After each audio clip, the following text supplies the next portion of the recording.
जय राम जी की। श्री वाल्मीकि रामायण अयोध्या कांड 45वां सर्ग। श्री राम का पूर्ववासियों से भरत और महाराज दशरथ के प्रति प्रेम भाव रखने का अनुरोध करते हुए लौट जाने के लिए आग्रह करना। नगर के वृद्ध ब्राह्मणों का श्री राम से लौट चलने के लिए आग्रह करना तथा उन सबके साथ श्री राम का तमसा तट पर पहुंचना। जय राम जी की।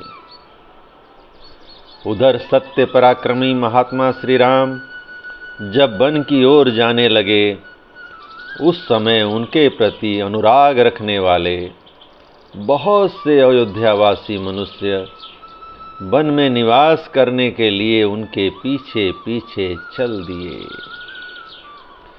जिसके जल्दी लौटने की कामना की जाए, उस स्वजन को दूर तक नहीं पहुंचाना चाहिए इत्यादि रूप से बताए गए सुहृद धर्म के अनुसार जब राजा दशरथ बलपूर्वक लौटा दिए गए, तब भी जो श्री राम जी के रथ के पीछे पीछे लगे हुए थे, वे अयोध्यावासी अपने घर की ओर नहीं लौटे, क्योंकि अयोध्यावासी पुरुषों के लिए सद्गुण संपन्न महायशस्वी श्री राम पूर्ण चंद्रमा के समान प्रिय हो गए थे। उन प्रजाजनों ने श्री राम से घर लौट चलने के लिए बहुत प्रार्थना की, किंतु वे पिता के सत्य की रक्षा करने के लिए वन की ओर बढ़ते गए। वे प्रजाजनों को इस प्रकार स्नेह भरी दृष्टि से देख रहे थे, मानो नेत्रों से उन्हें पी रहे हों। उस समय श्री राम ने अपनी संतान के समान प्रिय उन प्रजाजनों से स्नेहपूर्वक कहा, अयोध्या निवासियों का मेरे प्रति जो प्रेम और आदर है, वह मेरी ही प्रसन्नता के लिए भरत के प्रति और अधिक रूप से होना चाहिए। उनका चरित्र बड़ा ही सुंदर और सबका कल्याण करने वाला है। कैकेयी का आनंद बढ़ाने वाले भरत आप लोगों का यथावत प्रिय और हित करेंगे। पराक्रमोचित गुणों से संपन्न होने पर भी स्वभाव के बड़े कोमल हैं भरत। वे अवस्था में छोटे होने पर भी ज्ञान में बहुत बड़े हैं। वे आप लोगों के लिए योग्य राजा होंगे और प्रजा के भय का निवारण करेंगे। वे मुझसे भी अधिक राजोचित गुणों से युक्त हैं, इसलिए महाराज ने उन्हें युवराज बनाने का निश्चय किया है। जय राम जी की। अतः आप लोगों को अपने स्वामी भरत की आज्ञा का सदा पालन करना चाहिए। मेरे वन में चले जाने पर महाराज दशरथ जिस प्रकार भी शोक से संतप्त न होने पाएं, इस बात के लिए आप लोग सदा चेष्टा रखें। मेरा प्रिय करने की इच्छा से आपको मेरी इस प्रार्थना पर अवश्य ध्यान देना चाहिए। दशरथ नंदन श्री राम ने ज्यों-ज्यों धर्म का आश्रय लेने के लिए दृढ़ता दिखाई, त्यों ही त्यों प्रजाजनों के मन में उन्हीं को अपना स्वामी बनाने की इच्छा प्रबल होती गई। समस्त पुरवासी अत्यंत दीन होकर आंसू बहा रहे थे और लक्ष्मण सहित श्री राम मानो अपने गुणों में बांधकर उन्हें खींचे लिए जा रहे थे। उनमें बहुत से ब्राह्मण थे जो ज्ञान, अवस्था और तपोबल तीनों ही दृष्टियों से बड़े थे। वृद्धावस्था के कारण कितनों के सिर तो कांप रहे थे। वे दूर से ही इस प्रकार बोले, अरे ओ तेज चलने वाली अच्छी जाति के घोड़ों, तुम बड़े वेगशाली हो और श्री राम को वन की ओर लिए जा रहे हो। लौटो अपने स्वामी के हितैषी बनो, तुम्हें वन में नहीं जाना चाहिए। यूं तो सभी प्राणियों के कान होते हैं, परंतु घोड़ों के कान बड़े होते हैं। अतः तुम्हें हमारी याचना का ज्ञान तो हो ही गया होगा, इसलिए घर की ओर लौट चलो। तुम्हारे स्वामी श्री राम विशुद्धात्मा, वीर और उत्तम व्रत का दृढ़ता से पालन करने वाले हैं, अतः तुम्हें इनका उपवहन करना चाहिए। इन्हें बाहर से नगर के समीप ले चलना चाहिए। नगर से वन की ओर इनका अपवहन करना, इन्हें ले जाना तुम्हारे लिए कदापि उचित नहीं है। वृद्ध ब्राह्मणों को इस प्रकार आर्त भाव से प्रलाप करते देख श्री रामचंद्र जी सहसा रथ से नीचे उतर गए। वे सीता और लक्ष्मण के साथ पैदल ही चलने लगे।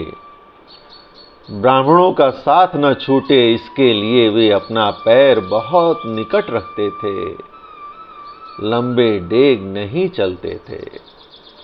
वन में पहुंचना ही उनकी यात्रा का परम लक्ष्य था। श्री रामचंद्र जी के चरित्र में वात्सल्य गुण की प्रधानता थी। उनकी दृष्टि में दया भरी हुई थी, इसलिए वे रथ के द्वारा चलकर उन पैदल चलने वाले ब्राह्मणों को पीछे छोड़ने का साहस न कर सके। श्री राम को अब भी वन की ओर जाता देख वे ब्राह्मण मन ही मन घबरा उठे और अत्यंत संतप्त होकर उनसे इस प्रकार बोले, रघुनंदन, तुम ब्राह्मणों के हितैषी हो, इसी से यह सारा ब्राह्मण समाज तुम्हारे पीछे पीछे चल रहा है। इन ब्राह्मणों के कंधों पर चढ़कर अग्निदेव भी तुम्हारा अनुसरण कर रहे हैं। वर्षा बीतने पर शरद ऋतु में दिखाई देने वाले सफेद बादलों के समान हमारे इन श्वेत छत्रों की ओर देखो, जो तुम्हारे पीछे पीछे चल पड़े हैं। ये हमें वाजपेय यज्ञ में प्राप्त हुए थे।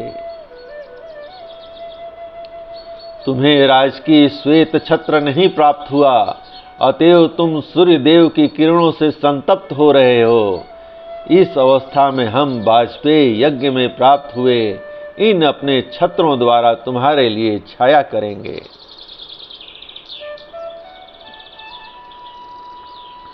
वत्स, तुम्हारी जो बुद्धि सदा वेद मंत्रों के पीछे चलती थी, उन्हीं के चिंतन में लगी रहती थी, वही तुम्हारे लिए वनवास का अनुसरण करने वाली हो गई है।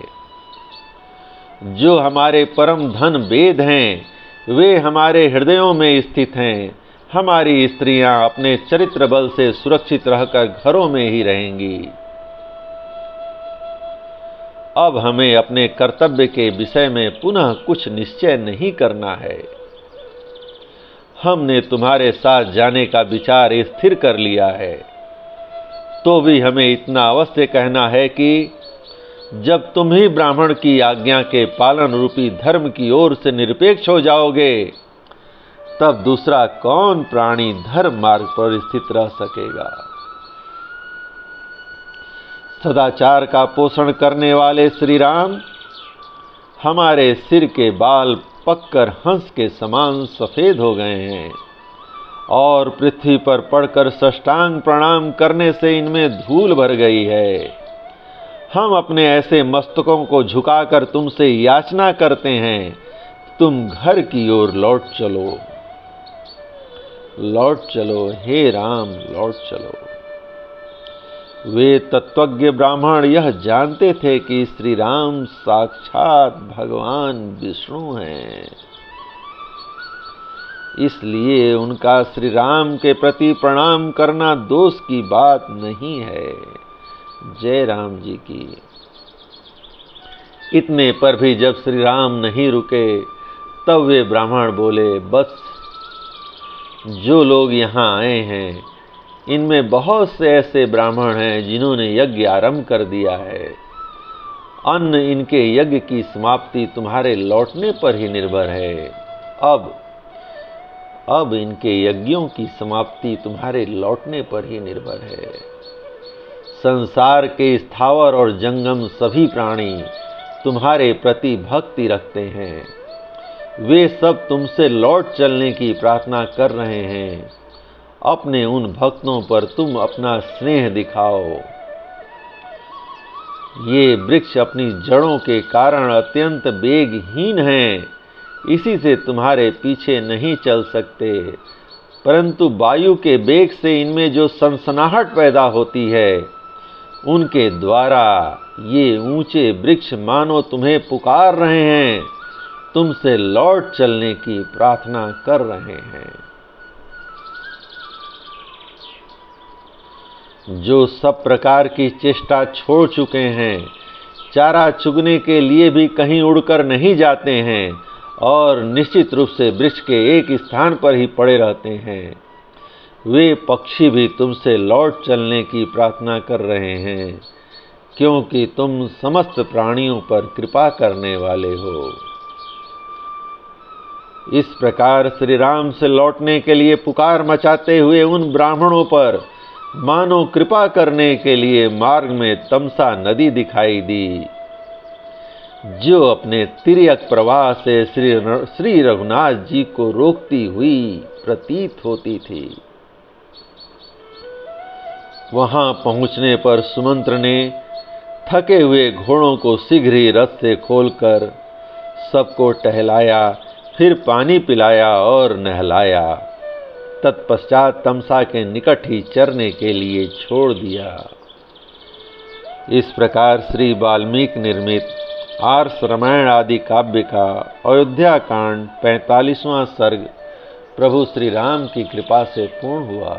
जय राम जी की।